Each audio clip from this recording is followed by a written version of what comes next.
Y seguimos en la historia.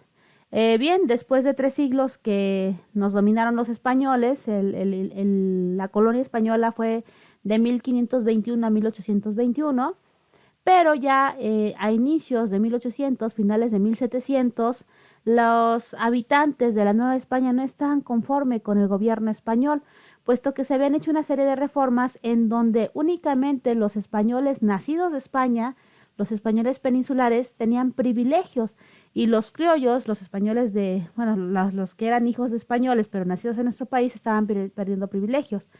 Las reformas borbónicas, como se le conocieron. Eso hizo que los criollos principalmente estuvieran inconformes y entonces se alzaran en un movimiento conocido como el movimiento de independencia. Y se da la conspiración. La conspiración fue en Valladolid, en San Miguel el Grande, Dolores y Querétaro, en esos tres territorios. De hecho, ustedes recordarán que es en Querétaro donde se descubre la conspiración, donde aparece José Ortiz de Domínguez dando un mensaje que llegó a el cura Hidalgo para adelantar los planes de independencia. Se levantan con el grito de Dolores y van haciendo un recorrido principalmente por las ciudades mineras. Nada más que lamentablemente el ejército de Hidalgo, el ejército insurgente, eran principalmente campesinos y personas sin preparación militar, que lo único que hacían era ir causando desastres. Bien, a este movimiento inicialmente se unen Ignacio Allende, Juan Aldama, Miguel Hidalgo, perdón, Miguel Domínguez, José Ortiz de Domínguez, y bueno. Más adelante, en la segunda etapa ya se unen Morelos y en una tercera etapa se unen otros, se unen otros insurgentes. Bien, se dan perdón, antes de pasar, bueno, pues finalmente en septiembre de 1821, derivado del abrazo de Acatempan entre Agustín de Iturbide y Vicente Guerrero, logran a pacificar el país y declaran la independencia, firmada por el último virrey Juan O'Donoghue, que estableció, bueno, que América, México, iba a ser libre, que ya iban a tener su propio gobierno. Dentro de esto, muchachos, pues recordemos que el primer gobernante del México independiente fue Agustín de Iturbide. Fue nombrado emperador de México y ahí tenemos el primer imperio con Agustín I. Pero no dura ni un año en el poder, fracasa y entonces son lanzadas las elecciones y termina vencedor Guadalupe Victoria, quien sería nuestro primer presidente. Más adelante, bueno, pues pasa toda una serie de peleas. Durante este tiempo se pelean los conservadores con los liberales, van de presidente en presidente. Y más adelante, por ahí se da una invasión norteamericana. Bueno, antes también hubo una invasión española. Los españoles querían recuperar nuestro país, pero Vicente Guerrero los enfrenta y no se logra la reconquista.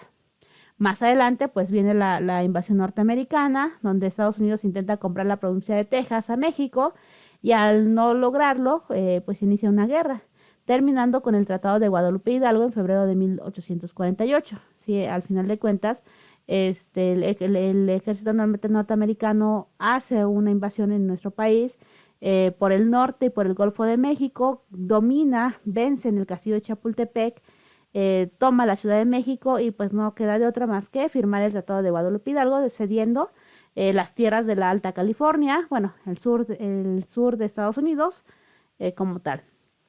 Otro elemento importante en la historia es la Guerra de Reforma, ¿sale? También ahí tenemos una lucha entre liberales y conservadores que transcurre del 17 de diciembre de 1857 hasta el 1 de enero de 1861. Básicamente tenemos 3 años de guerra, la Guerra de Reforma, la Guerra de los 3 años, donde es una guerra entre conservadores y liberales. Derivado de esa guerra, pues siguen sin ponerse de acuerdo. Y entonces los conservadores hacen un plan, el plan de traer a un gobernante de sangre real, por así decirlo, y deciden lanzarse a Europa. Consiguen convencer a Maximiliano de Habsburgo para que se convierta en emperador de México. Entonces va una comitiva, en este caso a Miramar, en donde vivía Maximiliano, lo convencen de que el país lo que necesita es un emperador de sangre real, y bueno, finalmente Maximiliano de Habsburgo accede a venir a nuestro país y ser nuestro emperador. pero tampoco dura el imperio. Finalmente, por ahí los liberales hacen frente al ejército conservador, al ejército de Maximiliano, logran nuevamente imponer una república liderada por Benito Juárez. Bien, pasa todo esto, ocurre la muerte de Juárez, aparece Lerdo, se quiere reelegir Lerdo, pero Porfirio Díaz también quiere ser presidente. No ocurre y bueno, ya por aquí entonces aparece la figura de Porfirio Díaz. Porfirio Díaz al inicio quiere ser presidente para tratar de cambiar todo en el país y dura un periodo de gobierno, pero le gustó tanto ser presidente que se vuelve a lanzar a elecciones después de un periodo, se dejó pasar un periodo porque no estaba permitida la reelección, y ya cuando fue su segundo periodo de gobierno cambia la constitución para que la reelección sea permitida y de ahí en adelante pues ya no dejaría a nadie más gobernar. Y entra la época conocida como el Porfiriato. Bien, Porfirio Díaz pues era un militar muy poderoso, sí, era un militar muy poderoso, era un general y precisamente controlaba muy bien al ejército.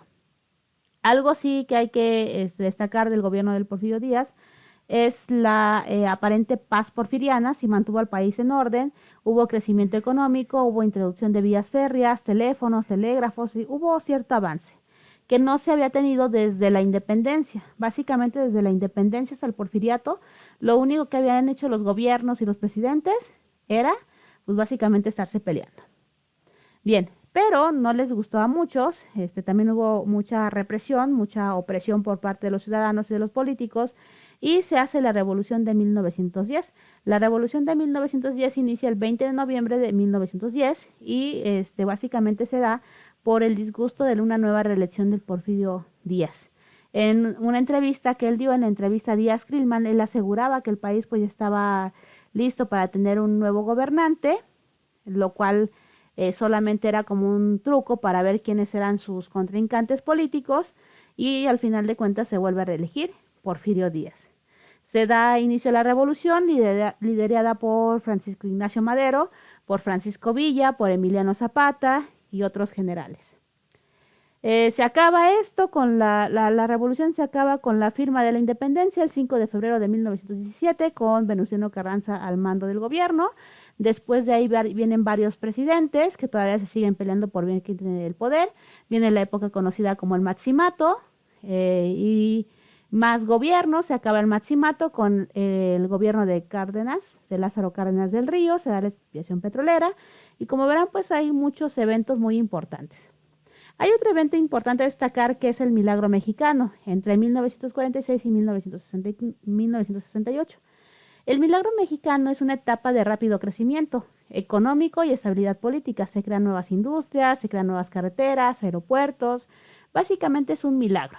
De hecho, así lo llamaron los países, los otros países, porque lo que estaba pasando en México era un milagro. Después de muchos años de estarse peleando, liberales, conservadores, partidos, la revolución y todo eso, pues finalmente México llega a una etapa de estabilidad, pero no dura mucho. Acaba en 1968.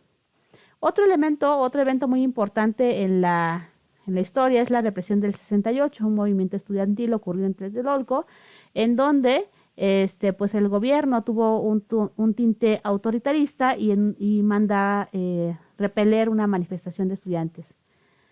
Más adelante, bueno, vienen los presidentes después del 68, por ahí Carlos Salinas de Gortari gana las elecciones supuestamente de forma fraudulenta al caerse el sistema, en las primeras elecciones que utilizábamos internet y medios electrónicos. En el 94 llega Ernesto Zedillo, pero asume la presidencia bajo una fuerte crisis económica.